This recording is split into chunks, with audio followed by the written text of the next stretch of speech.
More allegations have been levelled at a New South Wales nursing home as the federal government grapples with the issue of enforcing aged care quality standards. Last month, the ABC revealed Tanoni Gardens at Newcastle apologised to the family of a woman who it said had been left to languish in her bed without being cleaned. It's one of 17 homes sanctioned across New South Wales over the past year, and another 2 families are now speaking out. Before a stroke, dementia and prostate cancer, Tom Coyle was a straight-talking Irishman who'd worked as a coal mine manager. He's a tough man, a self-made man. But that tough exterior was eroded during his 3 years at Tanoni Gardens in Newcastle.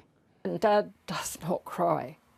Dad, he cries from the stroke thing, it's those tears, but this is what screaming.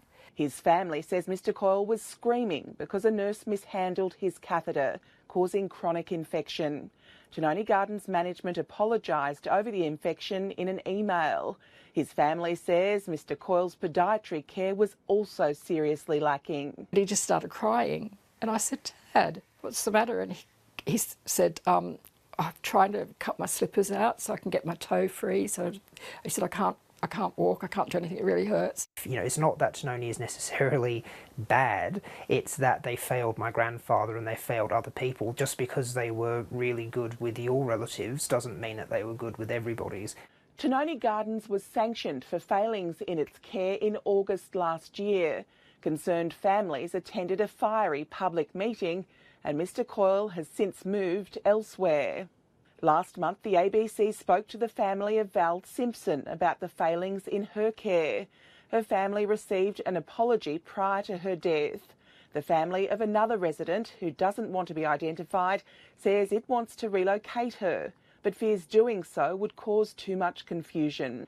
They say a carcinoma on her back was left undiagnosed for weeks, and she had a blackened, decaying heel with a gangrenous crater. Both families say the aged care system is broken. I believe the quality agency should do a lot more unannounced visits. They knew they were coming, they were ready for them. Tanoni Gardens says it welcomes the audit process but can't comment on individual cases. The Australian Aged Care Quality Agency says it's continuing to monitor the home after lifting its sanction in February. Giselle Wakatama, ABC News, Newcastle.